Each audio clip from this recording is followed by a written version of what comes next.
بسم اللہ الرحمن الرحیم۔ ہارون رشید عرض کر رہا ہوں،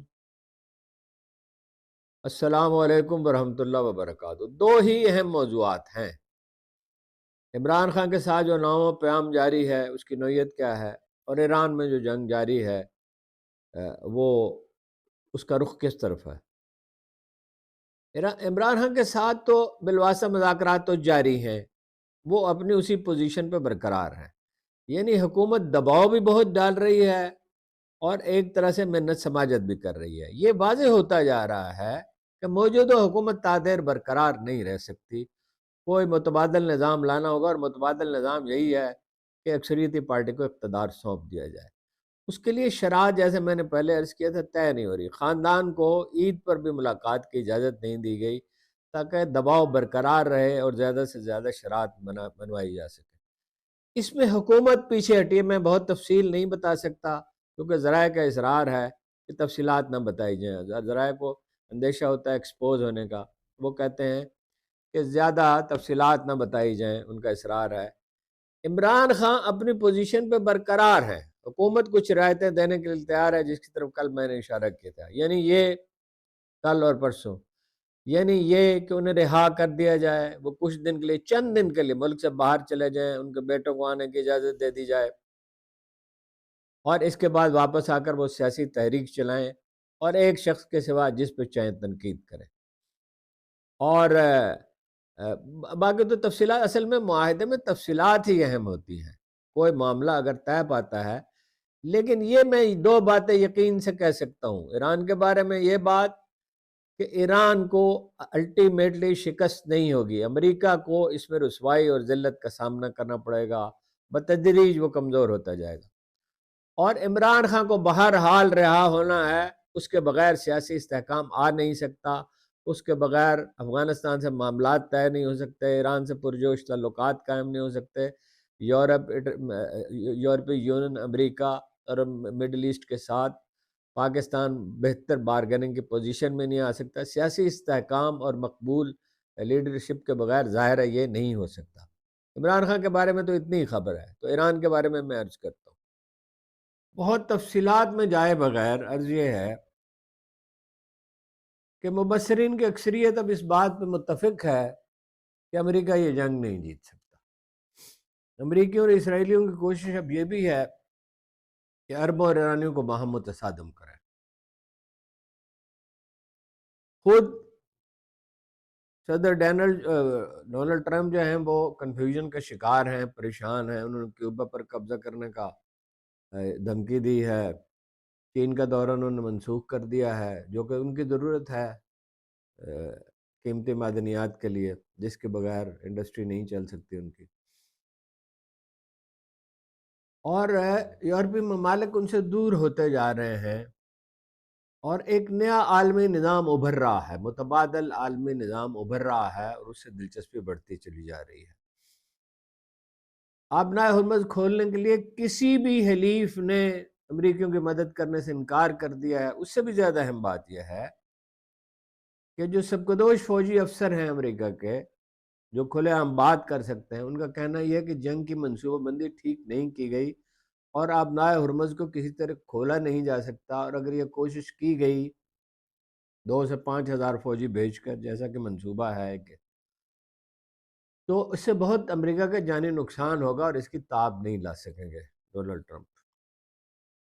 انہیں ایک غیر ذمہ دار شخصیت کے طور پر پیش کیا جا رہا ہے، اور دنیا کے ممتاز جرائد میں سے ایک اکانومسٹ نے یہی کہا ہے کہ وہ بغیر منصوبہ بندی کے انہوں نے جنگ شروع کی، وہ کمزور سے کمزور تر ہوتے چلے جائیں گے، اور ان کا سیاسی مستقبل خطرے میں ہے۔ یہ بھی اس میں کہا گیا ہے، ان کا سالانہ جریدہ جو سال کے اختتام پر چھپتا ہے، کہ چینی بہت خوش ہیں ڈونلڈ ٹرمپ کے موجودگی سے، کہ اگر وہ امریکہ میں برسر اقتدار رہتے ہیں تو اس کا فائدہ چین کو پہنچے گا۔ روس اور چین ڈٹرمنڈ ہیں ایران کی مدد کرنے کے لیے، اور ہر طرح کی مدد اسے پہنچا رہے ہیں، اس کی تفصیل بھی عرض کرتا ہوں۔ کوشش یہ ہے اسرائیل کی اور امریکیوں کی کہ عربوں اور ایرانیوں کو باہم متصادم کریں۔ سعودی عرب کے وزیر خارجہ شہزادہ فیصل بن فرحان نے کہا کہ ایران اپنے ہمسایوں پر حملے جاری رکھے ہوئے ہے، اور ساتھ ہی اسلامی یکجہتی کا مطالبہ بھی کر رہا ہے۔ اگر ایران یہ سمجھتا ہے کہ خلیجی ریاستیں جواب دینے کے قابل نہیں تو وہ غلط سوچ رہا ہے۔ سیاسی جوابات دستیاب ہیں اور غیر سیاسی جوابات بھی زیر غور ہیں۔ قطر کی وزارت خارجہ نے ایرانی فوجی اور سیکورٹی اتاشیوں سمیت ایرانی سفارت خانے کے عملے کو ناپسندیدہ قرار دے کر فوری طور پر ملک چھوڑنے کا حکم دیا ہے۔ ایران کی ایک اہم شخصیت افشین نقشبندی کی شہادت کا دعویٰ کیا گیا ہے۔ مسلح افواج کے جو deputy chief of army staff تھے۔ سعودی عرب کے دارالحکومت ریاض میں پاکستان اور ترکی سمیت اور 10 عرب ممالک سمیت نے ایران کے خلاف اپنا اعلامیہ پیش کیا ہے، جس میں ان سے کہا گیا ہے کہ وہ ہمسایہ ممالک پہ حملے نہ کریں۔ دنیا کی دوسری سب سے بڑی گیس فیلڈ کے اوپر، جس کو ایران اور قطر مل کر آپریٹ کرتے ہیں، اسرائیل نے حملہ کیا۔ جواب میں ایران نے قطر میں گیس پلانٹ پر حملہ کر دیا۔ اب یہ واضح نہیں ہے کہ قطر کا حملہ ایران نے کیا ہے یا اسرائیل نے کیا، اور اس طرح کے بہت سے واقعات آئندہ بھی ہو سکتے ہیں۔ سابق سیکرٹری دفاع جنرل خالد لودھی نے خدشہ ظاہر کیا ہے کہ ایران نے جو جوابی کارروائی کی ہے اس میں خود ایران میں موجود اسرائیلی یا امریکی ایجنٹوں کا ہاتھ ہو سکتا ہے، اگر اس نے کی ہے۔ ایرانی معاشرے میں، سیاست میں، تک کہ فوج میں بھی غیر ملکی ایجنٹ موجود ہیں۔ اس سے پہلے صدر ٹرمپ نے اعلان کیا تھا کہ گیس کی تنصیبات پر حملہ نہیں کیا جائے گا، صاف صاف اس کی مخالفت کی تھی، اسرائیل کو منع کیا تھا، اس کے باوجود حملہ ہوا ہے۔ ایک امریکی رپورٹ کے مطابق، جس کی تفصیل ابھی عرض کرتا ہوں، یہ کہا گیا کہ پاکستان کا ایٹمی پروگرام امریکی سلامتی کے لیے خطرہ بن سکتا ہے۔ دلیل اس کی کوئی نہیں دی گئی، سارے دلائل اس کے خلاف ہیں۔ پاکستان اور سعودی عرب میں سمجھوتا تو ہوا ہے، باقاعدہ معاہدہ نہیں ہوا۔ پاکستان اور عالم عرب کے مفادات میں بہرحال یہی ہے کہ جنگ رکوانے کی کوشش کریں۔ روس اور چین بھی یہی چاہتے ہیں، اس کی کوشش بھی کر رہے ہیں، اس میں مدد کرنے کے لیے بھی تیار ہے، خاص طور پر چین، جس کے وزیر خارجہ نے پرسوں اعلان کیا تھا کہ امریکہ اور چین کی مفاہمت ہی میں دنیا کا بھلا ہے۔ ان سے خود صدر ٹرمپ نے چین سے مدد کی درخواست کی تھی اپنا ہرمز کھولنے کے لیے۔ چین اور روس اس پوزیشن میں ہیں کہ جنگ بند کرنے کے لیے دباؤ ڈال سکیں، اس لیے بھی کہ وہ ایران کے پشت پر کھڑے ہیں، اسے اسلحہ فراہم کر رہے ہیں، وہ چین کے ایٹمی پروگرام کی ضمانت دینے کے قابل بھی ہیں۔ پاکستان نے پوری کوشش کی ہے کہ سعودی عرب اور ایران میں غلط فہمیاں دور کی جائیں۔ آرامکو پر اسرائیلی حملوں کو ایرانی حملہ ثابت کرنے کی جب کوشش کی گئی تو پاکستانی انٹیلیجنس نے ہی اس کی حقیقت عربوں پہ واضح کی تھی۔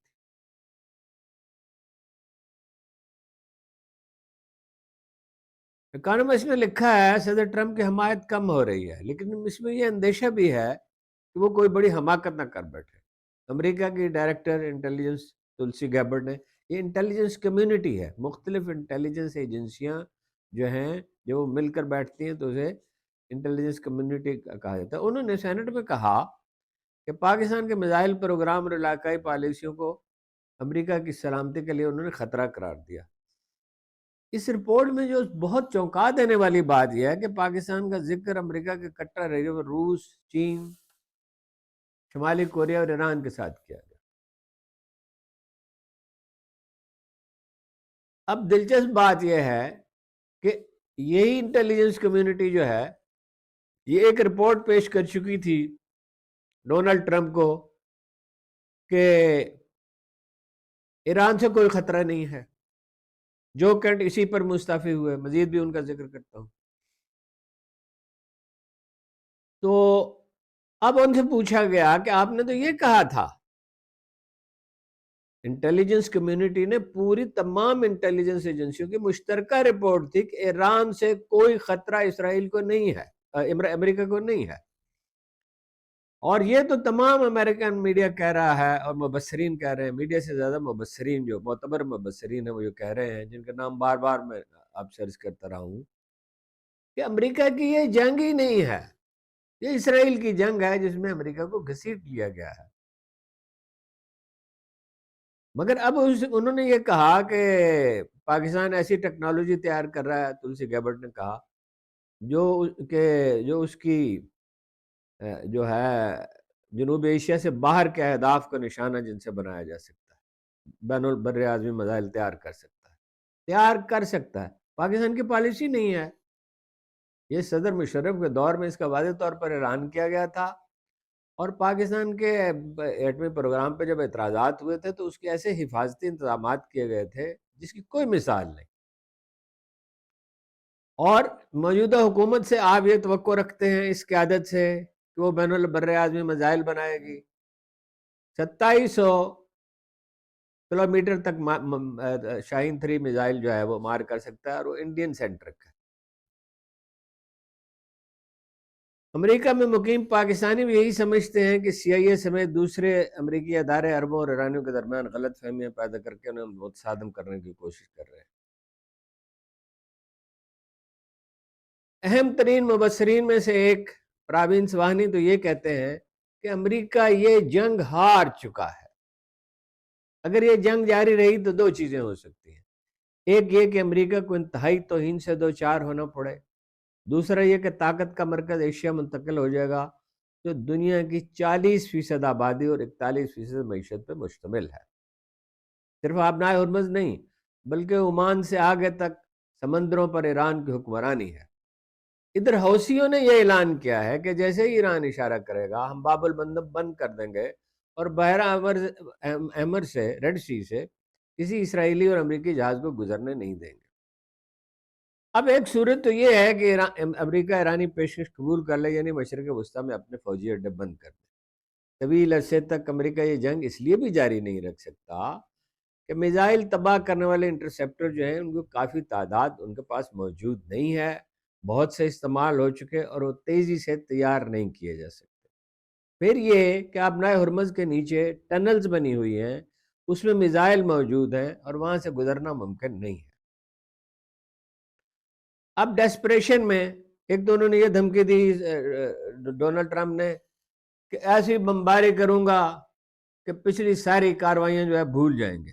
وہ سویلن آبادیوں پہ حملے بھی کر رہے ہیں اس لیے کہ فوجی میدان میں کوئی بڑی کامیابی نہیں، اسکولوں پہ، ہسپتالوں پہ، بینکوں پہ، گیس کے فیلڈز پہ، بجلی گھروں پہ۔ ایران کہتا ہے جن اداروں پہ حملے ہوں گے اسی طرح کے ٹھکانوں پر حملے عرب ممالک میں فوجی اڈوں پر کریں گے۔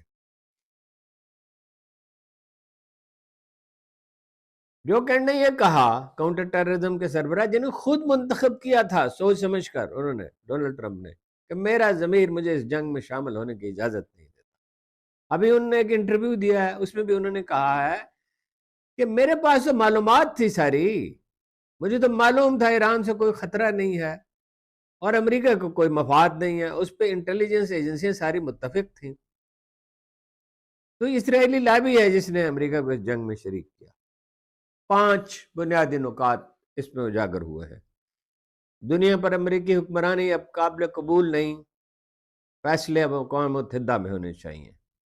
جنگ جاری رہی تو روس اور چین کی حمایت اور اعتبار بڑھتا جائے گا۔ تیسرا یہ کہ کوئی ملک، یہ مطالبہ کیا جا رہا ہے دوسرے ملکوں کے معاملات میں مداخلت نہ کرے۔ یہ ایران کی پوزیشن ہے، روس کی پوزیشن ہے، چین کی پوزیشن ہے، اور اس سے یورپی ممالک کی بتدریج حمایت حاصل ہو رہی ہے۔ بہت سے بیانات آ رہے ہیں۔ برکس ایک متبادل ادارہ بن کے ابھر رہا ہے۔ دنیا میں 2 مالیاتی نظام اب ایمرج کر رہے ہیں، ڈالر کا تو تھا ہی، اب برکس کے ممالک جو ہیں وہ مقامی کرنسیوں میں لین دین کر رہے ہیں۔ حتیٰ کہ یہ خبر بھی ہے، ابھی مصدقہ نہیں ہے، کہ جاپان جو تیل خریدے گا روس سے اس کی یوان میں ادائیگی کرے گا۔ اس لین دین کے نتیجے میں امریکی پابندیاں تو غیر مؤثر ہو جائیں گی۔ دنیا کے 129 ممالک میں چین کی تجارت امریکہ سے زیادہ ہے، لہذا دوسری بڑی کرنسی ڈالر کے ساتھ اب یوان ہوگی۔ امریکہ زوال پذیر ہوا تو بھارت برکس کی طرف مائل ہو سکتا ہے جس کی قیادت چین اور روس کے ہاتھ میں ہے۔ امریکہ کی بلیک میل کرنے کی صلاحیت کم ہوتے ہوتے ختم ہو جائے گی۔ ایران اس نظام کا پرجوش حصہ بن سکتا ہے، شامل تو وہ پہلے ہی ہے۔ اور یورپی ممالک کے ناراض ممالک کی آواز بلند سے بلند ہوتی جائے گی۔ اسپین کے سربراہ پہلے دن سے جنگ کی مخالفت کر رہے ہیں، دوسرے لوگ بھی کر رہے ہیں۔ برطانیہ پارلیمنٹ کے ممبر نے چیخ کر کہا ٹرمپ ایک بین الاقوامی غنڈہ ہے. اسی طرح کی چیخ و پکار آسٹریلیا کے پارلیمنٹ میں سنائی دی. چین اور روس ہی نہیں، بعض دوسرے ملک بھی خاموشی سے امریکہ کی مدد کر رہے ہیں. اب بعض قدامت پسند تجزیہ نگار یہ کہتے ہیں کہ روس اور چین اپنی افواج تو ایران نہیں بھیج رہے. ایران کو فوج کی ضرورت ہی نہیں، اس کے پاس 20 لاکھ کی فوج ہے، 10 لاکھ کے باقاعدہ افواج ہیں اور 10 لاکھ شہریوں کو ٹرینڈ کیا گیا. جب چین نے پاکستان کی مدد کی تو ان کا ایک فوجی بھی پاکستان نہیں آیا تھا. انہوں نے معلومات دیں، رہنمائی کی، اپنی مہارت سے فائدہ اٹھایا اور انڈین سرحد پر فوج لے آئے جو اب تک موجود ہے. اسی طرح 80 سے 90 جہاز جن میں ہر ایک میں 66 ٹن بارود لے جایا جا سکتا ہے ڈرونز کے لیے، وہ جنگ سے پہلے ایران پہنچا دیے گئے تھے. تیل مہنگا ہو رہا ہے. دیکھیے روس کو تیل بیچنے کی اجازت دی گئی، 5.5 بلین وہ اپنا بیرل جو ہے وہ مارکیٹ میں ڈالے گئے، امریکیوں نے ڈالے اور دوسرے ملکوں نے. لیکن اس کے باوجود پٹرول کی قیمت بڑھ رہی ہے. چین کے پاس $1.5 کروڑ تیل کا ذخیرہ موجود ہے جو 3 ماہ کے لیے کافی ہے. اور چینیوں نے صرف ایران نہیں، عراق اور لبنان میں ضرورت کی اشیاء بھجوائی ہیں. روس نے بھی ایران کی غذائی مدد کی ہے. قیمتی دھاتوں کا ذخیرہ بھی 90% تک چین کے پاس ہے. امریکہ کو اس کی ضرورت ہے. چین صورتحال سے فائدہ اٹھا کر کسی وقت بھی تائیوان پر قبضہ کر سکتا ہے جہاں تیل کا ذخیرہ ختم ہو رہا ہے. میرا خیال ہے اس میں وہ عجلت بالکل نہیں کریں گے، مناسب موقع کا انتظار کریں گے. آکسفورڈ یونیورسٹی کی ایک ریسرچ ہے جس میں 5 ڈیفرنٹ سینیریوز زیر بحث آئے اور ہر ایک میں یہ کہا گیا کہ ان 5 میں سے جو بھی رستہ اختیار کیا گیا چین اس میں جیتے گا. روسیوں نے طبی سامان بھی ایران پہنچایا ہے. سب سے اہم بات یہ ہے، ایک اہم بات یہ سب سے اہم تو نہیں ہے، کہ یوکرین کی جنگ میں انہوں نے جس طرح جو سبق سیکھے ہیں، ڈرون جس طرح استعمال کیے ہیں، اپنے تجربات اور مشاہدات سے اور جو نتائج انہوں نے اخذ کیے ہیں اس پہ انہوں نے ایرانیوں کو بریف کیا ہے. صدر پیوٹن تمام عرب حکمرانوں کے ساتھ براہ راست رابطے میں ہیں اور روس کے وزیر خارجہ نے یہ کہا کہ آپ نے یہ اپنا اڈے دیے امریکیوں کو. روس اور چین کی طرف سے یہ میسج بھی جا رہا ہے کہ متبادل حفاظتی نظام ہو سکتا ہے عربوں کے لیے. امریکی تو ان کی حفاظت نہیں کر سکے لیکن روس اور چین اس کی ضمانت دینے کے لیے تیار ہیں. پروین سوانی کا خیال تو یہ ہے کہ پاکستانی فوج جو ہے وہ ملوث نہیں ہوگی کسی ایسی چیز میں جس سے اسے نقصان پہنچائے. مثلا وہ کہتے ہیں کہ امریکی دباؤ کے باوجود پاکستان نے 1998 میں ایٹمی دھماکے کیے اور امریکیوں کو صاف صاف جواب دے دیا، حالانکہ انہوں نے $5 بلین کی پیشکش کی. مشرف نے علل اعلان امریکی حمایت کا اعلان کیا، لیکن آخرکار یہ پاکستان ہی تھا جس کی وجہ سے طالبان کامیاب ہوئے. مذاکرات میں بھی اس نے مدد کی. دفاعی معاملات میں پاکستان کا انحصار چین پر ہے. اگرچہ پاکستان کے امریکہ کے قریب بہت قریب جانے سے چینی خوش تو نہیں، لیکن دفاعی معاملات پہ اس کا اثر نہیں پڑے گا. پاکستان کی وہ مدد کرتا رہے گا، اس میں اس کے اپنے مقاصد بھی پوشیدہ ہیں. اسے سمندر تک رسائی کے لیے پاکستان کی ضرورت ہے. اسے پاکستان سے منسلک جو چین کا علاقہ ہے اس میں فیول پہنچانے کے لیے، انرجی پہنچانے کے لیے، پٹرول اور ڈیزل پہنچانے کے لیے پاکستان کی ضرورت ہے. کئی $100 بلین کی اس سے بچت ہوگی اور ترقی کا عمل تیز ہو جائے گا. اور چینی یہ سنجیدگی سے سمجھتے ہیں کہ امریکہ انہی پالیسیوں پر گامزن رہا تو چند برس میں چین بحیثیت مجموعی امریکہ سے بہت بڑی طاقت بن جائے گا. ایرانی پاکستان سے ناخوش نہیں ہے ان بیانات کے باوجود. وزیر خارجہ عباس عراقچی نے ٹویٹ کیا کہ مشکل کی اس گھڑی میں پاکستان میں ہماری مدد کی ہے. تہران میں ایک بڑے جلوس میں پاکستان کے حق میں نعرے بھی لگائے گئے. شمالی کوریا بھی ایران کے ساتھ کھڑا ہے. افواہیں گردش میں ہیں کہ ایک اسرائیلی ایٹم بم ایک عرب ملک میں پہنچا دیا گیا، اس کا نام بھی لیا جاتا ہے. بعض مبصر کہتے ہیں شمالی کوریا کی پیشکش یہ ہے کہ وہ ایران کو ایٹمی ہتھیار دینے کے لیے تیار ہے.